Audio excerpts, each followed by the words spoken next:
Calls to investigate the origins of the special counsel's probe are getting louder, fueled by the fact that the Mueller report found several allegations included in the Steele dossier were either completely false or impossible to verify.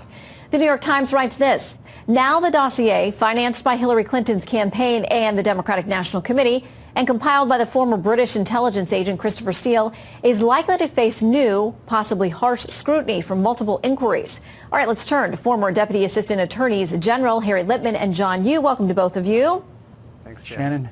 Okay, so a lot of questions, and this weekend, John, the New York Times writing essentially like, listen, a lot of this stuff just didn't pan out. Either not true, can't prove it, and now they're sounding like critics of the dossier 2 years in.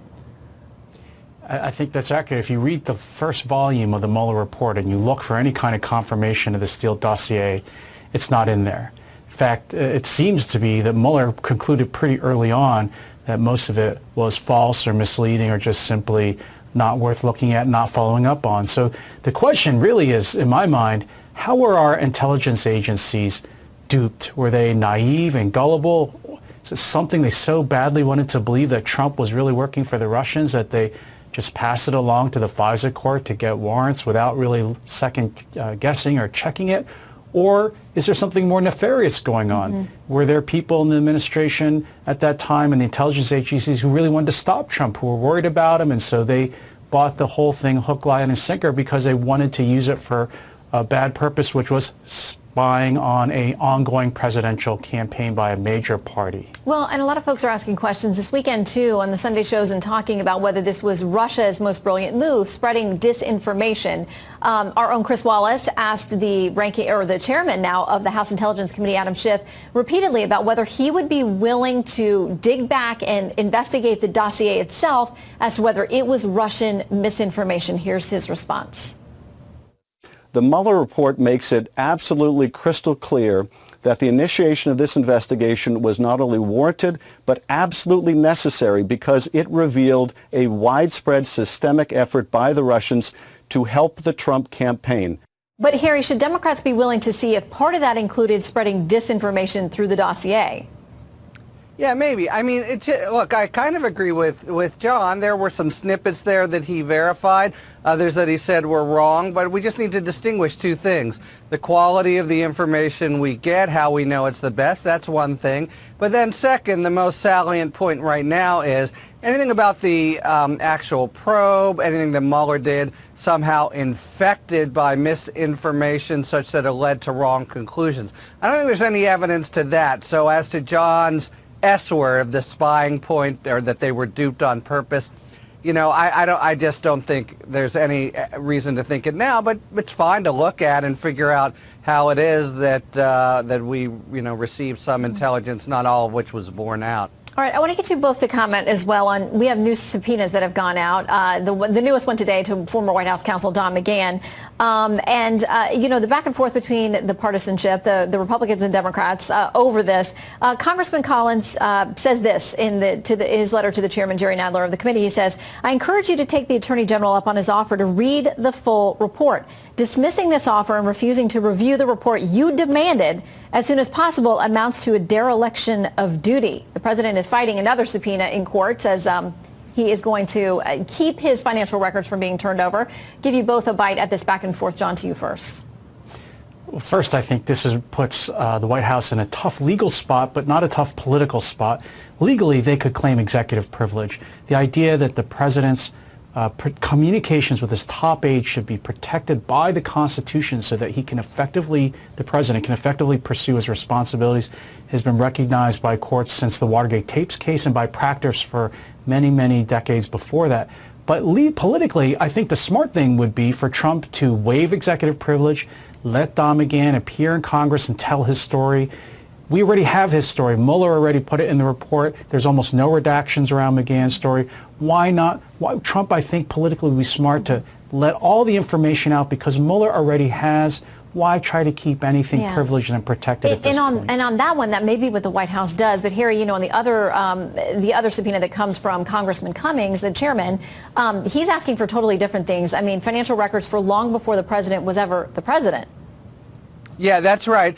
And so the lawsuit that Trump has filed today, and John as a federal court scholar would know how anomalous it was that he sued Cummings personally, says there's no legitimate oversight. It's a little ironic. He's claimed in the past, you can't second guess me.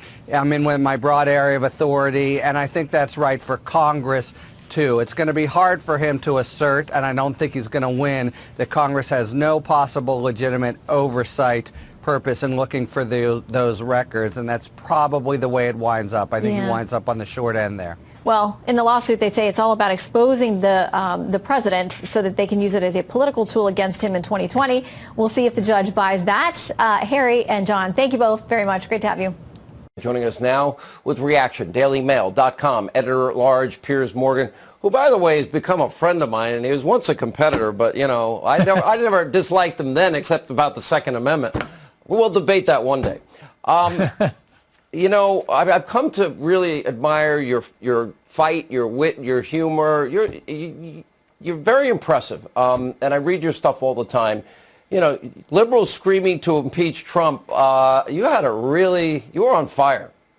Well, first of all, Sean, thank you for having me. And can I just offer my deepest sympathy to Justice Smollett? It must be awful. It's terrible. It must be awful, mustn't it, to have post-traumatic stress disorder from something that you faked yourself? I mean, poor guy. I think our hearts go out to him, right? I mean, all those nightmares about did I or did I not give them the right amount of money in the check I pay these guys to stage the fake race hate, homophobic attack. I mean, do me a favor. So that got me angry before we even started, Sean. But let's turn to this issue of the Mueller report, because there are 400 pages of stuff in there. But what was the report set up to be? The report was set up very clearly to investigate. Mueller was appointed to investigate whether there was a conspiracy by Donald Trump or his campaign team with the Russians to basically fix the election. I can't imagine a more serious charge against any serving president than they betrayed their country with a foreign enemy to fix a U.S. election. And for 2 years, the media in this country and the Democrats and screaming liberal celebrities like Justice Smollett, who led the charge on this for the celebrities, have screamed collusion, collusion, collusion, collusion. Right? This was a done deal. Mueller was the savior. He was the man on the white horse riding into town to take down President Trump. On collusion with Russia, he would be exposed as a traitor, and this would be the end of his presidency. And then the Mueller report comes out, and it turns out it was all nonsense. It was, to quote Donald Trump, it was fake news. So I turned, Sean, the day after the full report was published, and looked at the papers, the Washington Post and the New York Times, who both won Pulitzer Prizes for their coverage of Russia collusion.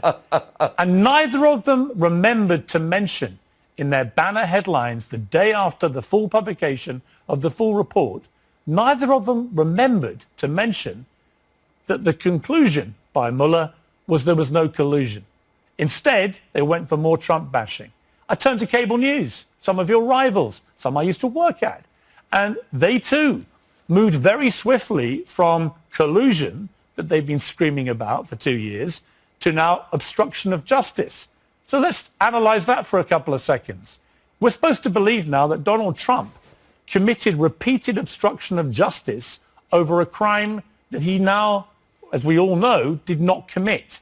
So he's trying to obstruct people from investigating something he said he didn't do, that the special counsel has now confirmed he didn't do.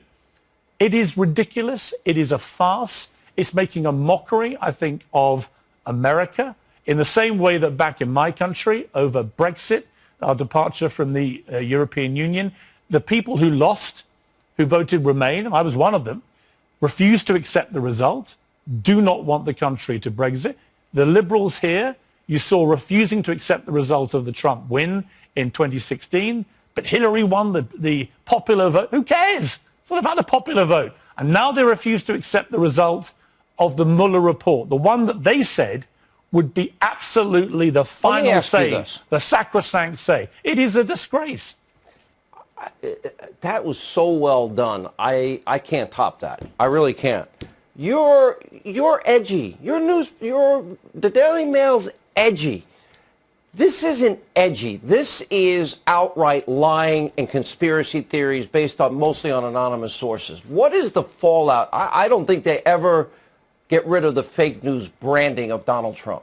I am actually staggered that CNN, where I used to work, and I have a lot of friends there, I have great respect for the network. Fake news. But I do. But unfortunately on this, they just have gone completely in the tank anti-Trump.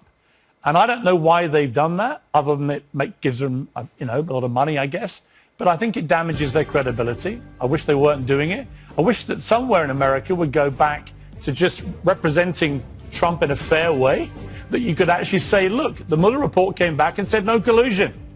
End. Period. Move on. If the Democrats, fueled by the media, now try and continue to fight this, I'm telling you what will happen, Sean. Donald Trump will get re-elected, and they're going to have 4 more years of this. Amazing analysis. We hope you'll come back more often. Great to see you again. Piers Morgan, thank you.